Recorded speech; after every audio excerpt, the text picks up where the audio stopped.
আমরা আজকে একটি সহজ শীট তৈরি করব। ওয়ারেন্টি প্রোডাক্টের যে ওয়ারেন্টি দেওয়া হয় সেই ওয়ারেন্টির ডেটকে রিকগনাইজ করার জন্য যে কোন প্রোডাক্টটার ওয়ারেন্টি কতদিন রয়েছে। তার সাথে আমরা আরও কিছু রিপোর্ট পেয়ে যাব যে আমাদের কত টাকার প্রোডাক্ট কোন ভেন্ডর থেকে কিনেছি। মূলত এই শীটটির প্রধান কাজ হচ্ছে কিভাবে আমরা প্রোডাক্ট ওয়ারেন্টি ডেটটা দেখতে পাই। এখন আমরা শুরু করছি। প্রথমে আইটেম নেম, আইটেমের পরে নেম, আইটেম নেম দিলে দেখতে সুন্দর লাগবে। তারপরে আমরা দিচ্ছি পারচেজ ডেট,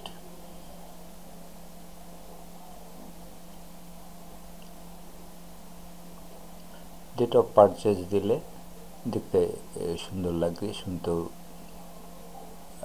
এটা বেশি ভালো লাগবে। তারপরেও আপনাদের রুচি মতো আপনারা বসিয়ে নেবেন। ডাব্লিউ দিয়ে আমরা ওয়ারেন্টি বোঝাচ্ছি, ওয়ারেন্টি ইয়ার, এটা ওয়ারেন্টি পিরিয়ডে দেওয়া যেতে পারে। ডাব্লিউ ডটের পরে একটা স্পেস দেওয়া প্রয়োজন।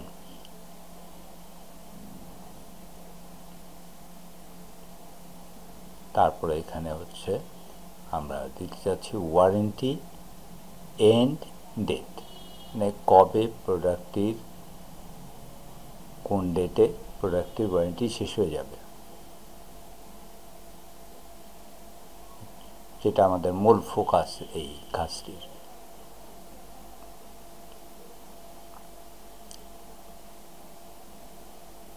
প্রোডাক্টটি কত দাম দিয়ে কিনেছি, পারচেস প্রাইস। একাধিক প্রোডাক্ট কিনতে পারি, সেই জন্য কোয়ান্টিটি। টোটাল অ্যামাউন্টটা আমাদের জানা দরকার, যে ওই প্রোডাক্টটা আমরা কত টাকা কিনেছি, টোটাল অ্যামাউন্টটা কত।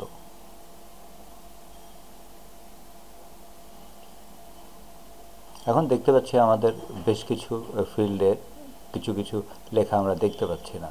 এটা নিয়ে ওরিড হওয়ার কিছু নাই, আমরা এটা করে ফেলব। এখানে আমরা একটা কলামে বাড়িয়েছি ভেন্ডরের নাম লেখার জন্য,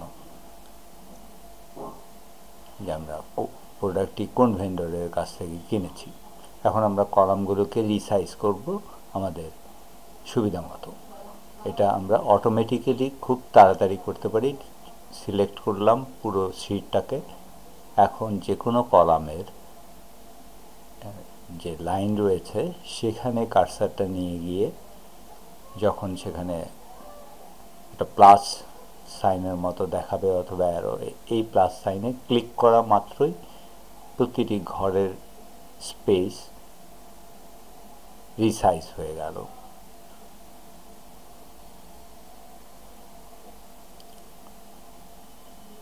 এখানে আমরা হেডার দিব প্রোডাক্ট ওয়ারেন্টি শীট। শীট অবশ্য না দিলেও চলে, শীটটার প্রয়োজন নেই, প্রোডাক্ট ওয়ারেন্টি দেখতে সুন্দর লাগবে। ওয়ারেন্টি বানানটা ভুল করেছি, এটা আমরা ঠিক করে নিচ্ছি। এটা স্পেল চেকার দিয়ে খুব সহজেই আমরা ঠিক করে নিতে পারবো। আমরা এখন এটাকেও দেখতেছি স্পেল চেকার দিয়ে, না কোনো ভুল নেই। আমরা এখন মার্জ অ্যান্ড সেন্টার করতে যাচ্ছি, কিন্তু আমি প্রথমেই ভুল করেছি যে আমি একটা সেলকে মার্ক করে মার্জ করছি, কিন্তু মার্জ মানে হচ্ছে একাধিক সেলকে সিলেক্ট করে নিতে হবে। এই যে এখন এটা একেবারে আমাদের মিডল পজিশনে চলে আসলো। এখন আমরা পয়েন্টকে বাড়িয়ে 24 পয়েন্টে নিয়ে গেলাম, দেখতে আরেকটু সুন্দর লাগলো। এখন ফরম্যাট করব বিউটিফিকেশনের জন্য, বর্ডার লাইন দিই। আমরা এখান থেকে একটা লাইন চুজ করলাম, বর্ডারটা বসিয়ে দিচ্ছি। বর্ডার হয়ে গেল। এখন একটু ব্যাকগ্রাউন্ড কালার হালকা শেড একটু দিলে ভালো লাগবে, দিয়ে দিলাম, হয়ে গেল ব্যাকগ্রাউন্ড।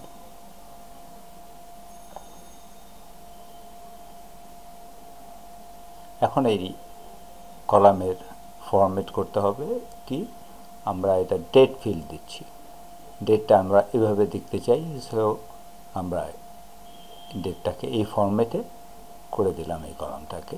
আরেকটা ডেট রয়েছে ওয়ারেন্টি এন্ড ডেট, এটাকেও একইভাবে আমরা ফরম্যাট করে নিলাম।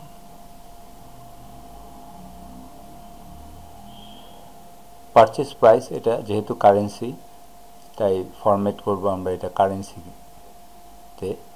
সিম্বল আমরা যে কোনো কারেন্সির সিম্বল নিতে পারি এখান থেকে, আমাদের যেটা যখন যেটা দরকার সেই অনুযায়ী আমরা এখান থেকে পিক করে নিতে পারি।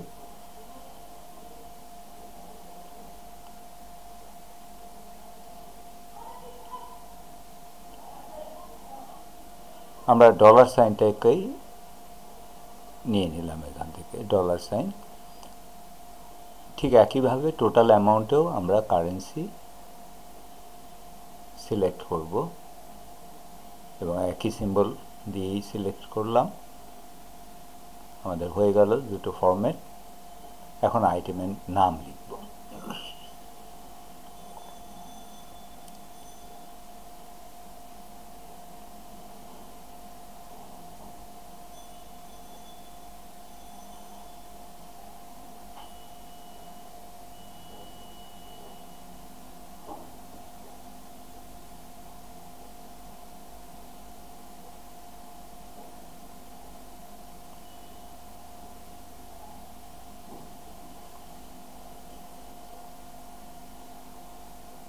আমরা লাইন পরে ঠিক করে নিতে পারবো বা এখনও করে নিতে পারি,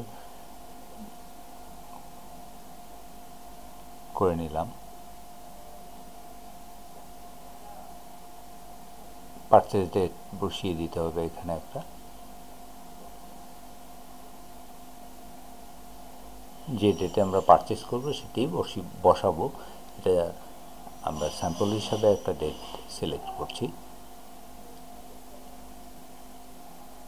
কত বছরের ওয়ারেন্টি পাওয়া যাবে কম্পিউটারের সেটা এখানে বসিয়ে দিলাম, এবং ওয়ারেন্টি কবে শেষ হবে এটা আমরা ফর্মুলা দিয়ে করব।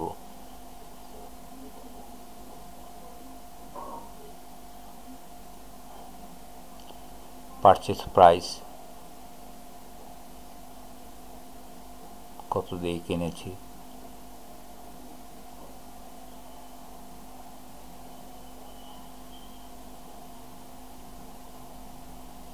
কয়টা কিনেছি, একটা। টোটাল অ্যামাউন্ট, এটা আমরা ফর্মুলা দিয়ে করব। এটা খুবই সহজ ফর্মুলা, আমরা সবাই জানি।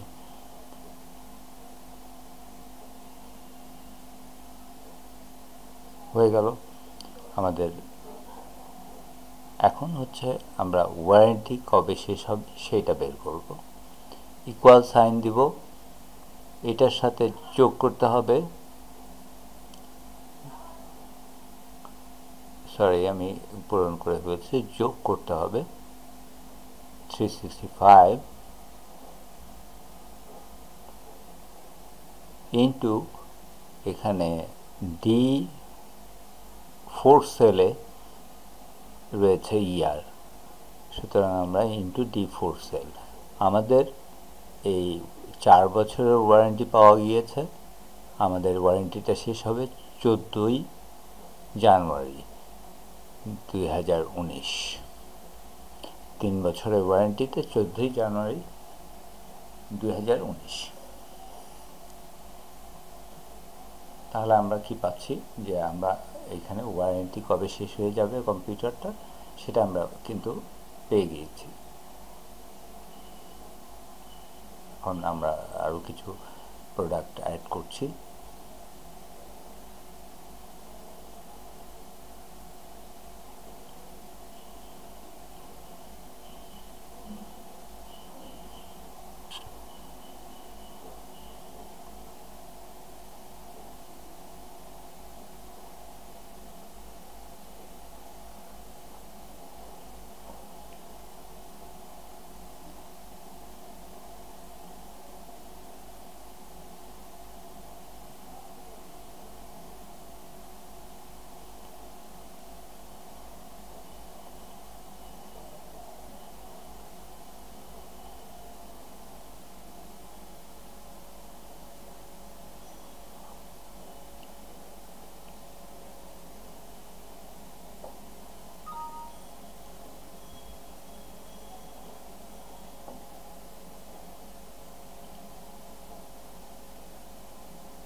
আমরা একটু স্পেল চেক করে দেখে নিলাম।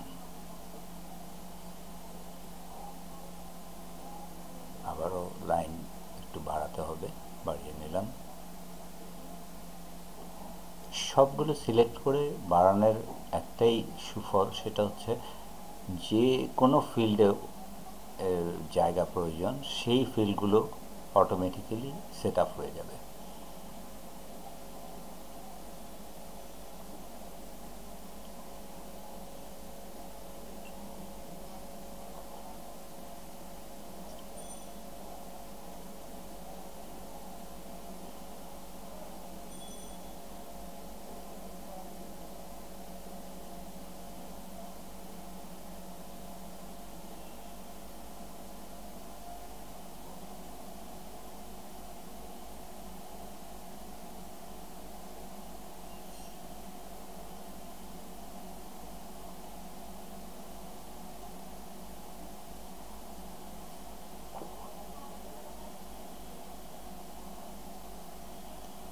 পারচেজ ডেট আমরা ধরে নিই যে একই ডেটে কিনেছি এগুলো।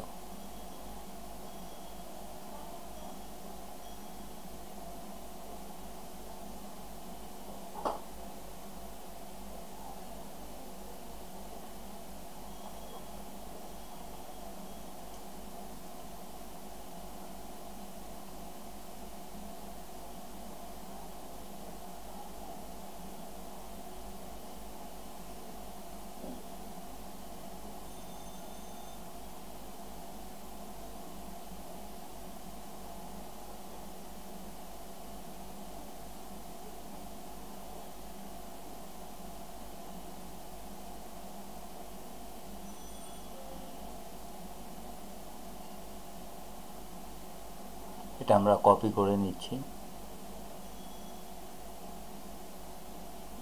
পেস্ট করে দিলাম ফর্মুলা।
আমরা ফর্মুলাটি কপি করে নিয়ে ড্র্যাগ ডাউন করে দিয়েছি।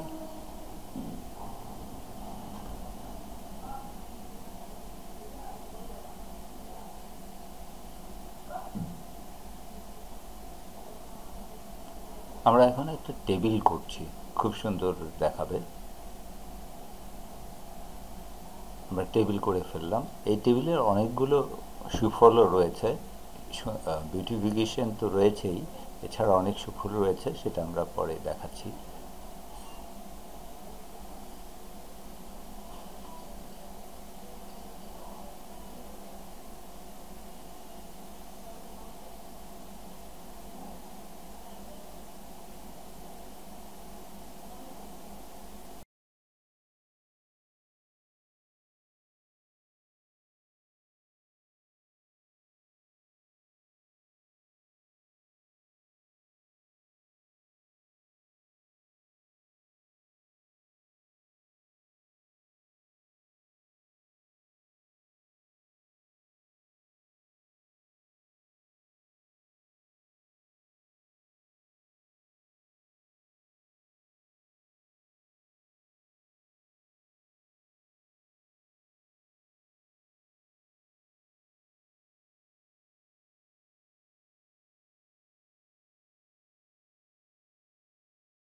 আমরা এখন উপরে ফর্মুলাটা জাস্ট ড্র্যাগ অ্যান্ড ড্রপ করেছি, কপি হয়ে গেছে।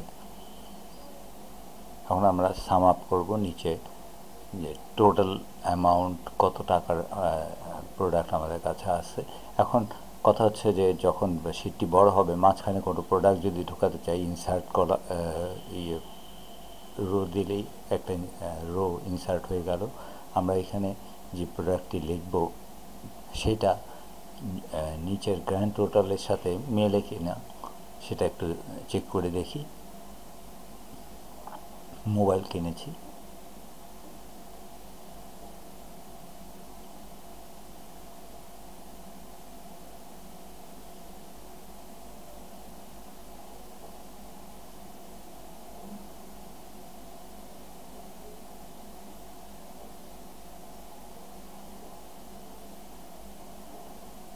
আমরা ফর্মুলাটা এবার হাতে লিখে দিলাম।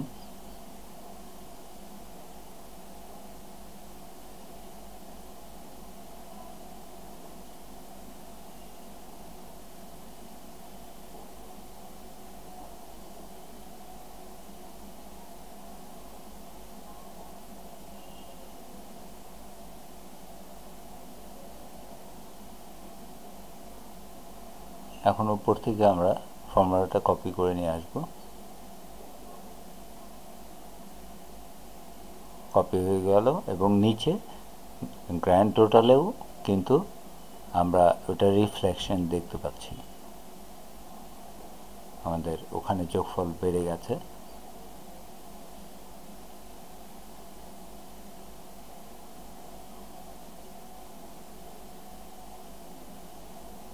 এখানে আমরা অনেক কিছু দেখতে পাই, অ্যাভারেজ, কাউন্ট, অনেকগুলো অপশনস রয়েছে ড্রপডাউনে। আমরা একটু মুছে দিয়ে দেখলাম যে এটা মাইনাস হয়ে গেল, 2885, আবার 800 আসার পরে 3685 যোগ বেড়ে গেল। তার মানে ইনসার্টেড যে রোটা রয়েছে সেটা কাজ করছে। এখন কথা হচ্ছে আমরা যখন নিচের দিকে নেমে যাচ্ছি আমাদের পুরো হেডার সহ সব চলে যাচ্ছে, তাহলে এটাকে আমরা সবসময় রাখতে চাই। কিভাবে রাখবো? আমরা ভিউতে যাব, ভিউতে গিয়ে ফ্রিজ স্প্যান, আমরা একটা রো সিলেক্ট করার পরে ফ্রিজ স্প্যান করে দিয়েছি। এখন আমরা দেখি এইটা উপরে হেডার এবং আইটেম যে রোটা রয়েছে সেটা থেকে যাচ্ছে, বাকিগুলো রোল করে উপরে উঠে যাচ্ছে। আমাদের যে জিনিসটা দরকার সবসময় সেটা সবসময় উপরে ফিক্সড অবস্থায় থাকবে, কিন্তু আমরা স্ক্রল করতে পারবো। তাহলে এটা একটা অপশন গেল। আরেকটা হচ্ছে আমরা এখান থেকে ফিল্টার করতে পারবো যে কোনো জিনিস, যে কোনো আইটেমকে আমরা ফিল্টার করে দেখতে পারবো যে ওই আইটেমটার কি অবস্থা, মোবাইলের কি অবস্থা, মোবাইলের ওয়ারেন্টি আছে কি নাই, মোবাইলের প্রাইস কত ছিল কত তারিখে। আমাদের একাধিক মোবাইল থাকতে পারে একটা পরিবারে, একটা অফিসে, আমরা এটা খুব সহজেই সেই মডেল নাম্বার দিয়েই বের করতে পারবো। আরেকটা জিনিস আমরা দেখতে পারি যে আমাদের 2017 সালে কোন কোন প্রোডাক্টের ওয়ারেন্টি শেষ হয়ে যাচ্ছে।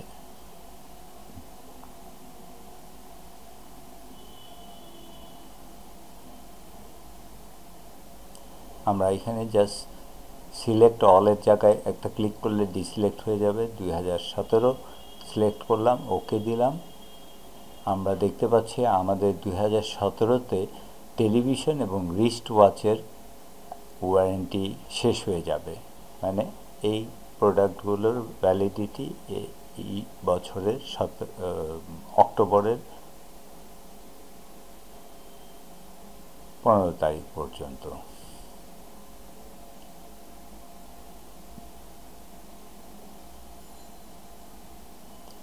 এভাবে করে আমরা এটা দেখতে পাচ্ছি।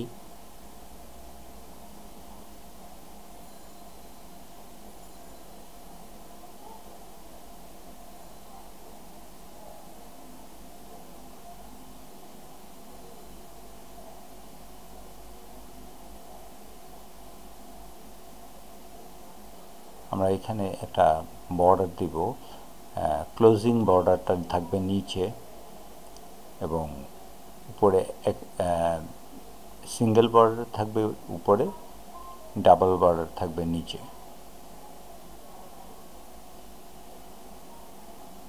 হয়ে গেল আমাদের উপরে সিঙ্গেল বর্ডার, নিচে ডাবল বর্ডার। এখানে আমরা লিখব গ্র্যান্ড টোটাল, যেটা এটা আমাদের পেজের সবচেয়ে নিচে থাকবে এই গ্র্যান্ড টোটালের ঘর। এবং এখান থেকে আমরা আমাদের গ্র্যান্ড টোটালের অ্যাভারেজ কস্ট, টোটালের অ্যাভারেজ কস্ট এবং কাউন্ট। সবচেয়ে বড় কথা হচ্ছে আমাদের কতটা আইটেম রয়েছে আমরা কিন্তু এখান থেকে কাউন্ট সিলেক্ট করলেই বলতে পারি। আমাদের 9টা আপাতত এখানে দেখাচ্ছে 9টা, এখানে যদি 900টা থাকে তাহলে 900টাই দেখাবে, 999 থাকলে তাই দেখাবে। এটা আমাদের অনেক কাজে দিবে যে আমরা জানতে পারবো আমাদের এতগুলো প্রোডাক্ট রয়েছে অফিসে, বাসায়, যেখানেই হোক না কেন। এটা খুবই দরকারি। ধন্যবাদ।